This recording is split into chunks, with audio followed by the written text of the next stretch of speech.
Hello, it's Matt and welcome to Collaboration Coach. This is the Office 365 Roadmap Radar for June 2020. The Roadmap Radar is all about what's new in Office 365. We've scoured the roadmap for any new updates so you don't have to. Before we start, don't forget to subscribe to the channel and hit the bell to make sure you don't miss anything. This month, SharePoint is seeing a lot of change, mainly in preparation for the new Microsoft Lists app, and there are more updates to Teams meetings as Microsoft catches up with Zoom. So here we go. Let's start with an Office 365 update for administrators.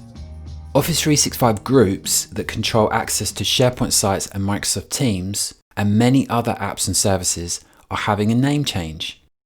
Office 365 groups will be renamed to Microsoft 365 groups. No other features of the group will be changed, it's just the name. So this change will start rolling out in June and will run until September. Next, an update to Stream. Now you can use the Microsoft Stream video service in Office 365 to create short desktop recordings of apps, including your camera and microphone, straight into your browser with no software needed. This is great if you want to record a short tutorial and upload the video to Stream and share it with your organization or team. So this tool is web-based and it works with the latest versions of Edge or Chrome. Screen recording is now available to anyone who has permission to upload video to Stream already. And now on to SharePoint. We'll soon be able to use a new rich text editor when editing multi-line fields in a list or library. You'll be able to switch this on for any multi-line field, and when you do, you'll be able to edit the text and change the font size and color, add highlights, bold and italic, and add bullets and numbered lists. So this feature is rolling out now and will continue through to August. Starting this month, you'll be able to schedule pages to be published at future dates and times. Scheduling will be turned off, but SharePoint site owners will have the option to switch it on as they need to. This feature should be available everywhere by the end of June. So on to Microsoft Lists. We have covered lists on the channel in a first look video already. And Lists is a set of new and improved features that are built on and extend the existing SharePoint Lists feature. This month we should see these features start to appear, so let's go through the biggest changes one by one. First of all, the list homepage will be an app that you can start from the launcher, just like Forms. This will be a place that you can create and manage your lists. You'll see all the lists you've created, your favorites and those that you've worked on recently. Next is sharing, and you'll be able to share entire lists or list items with people or groups and give them view or edit permission. And you'll also be able to manage access by including an expiration date or password, just as you can with a document today. We'll be able to create simple rules based on changes to list information to set reminders and send notifications.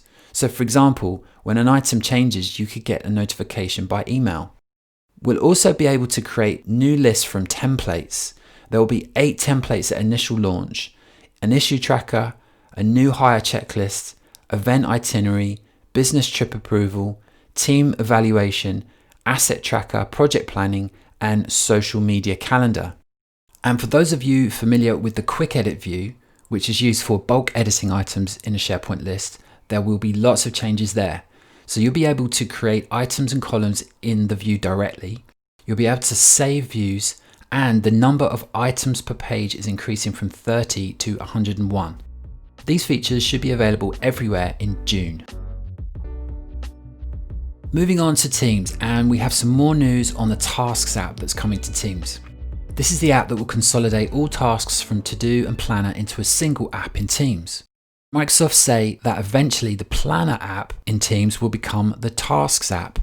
In this updated app, we'll see the personal tasks powered by To-Do and the team tasks powered by Planner, and it will be available on desktop and mobile.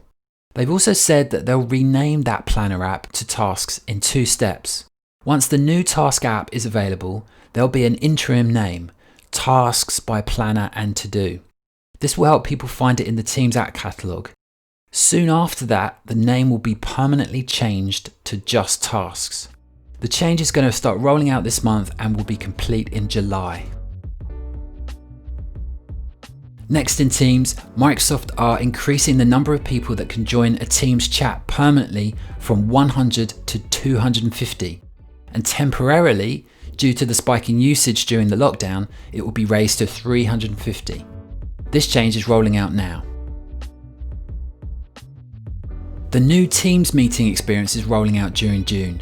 Meetings will now open up in their own separate window, and the meeting controls like mute, video and chat will be moved to the top of the window and not on the meeting toolbar. This will also include the recently announced features such as 3x3 video, raise a hand, and the custom backgrounds that we've covered in previous radars. This will start rolling out this month, but will be off by default. We'll be able to turn it on through the settings in the Teams app. In July, it will become the default and you'll be able to turn it off in the Teams app settings. And then finally, in August, the ability to turn it off will be removed. More meetings updates.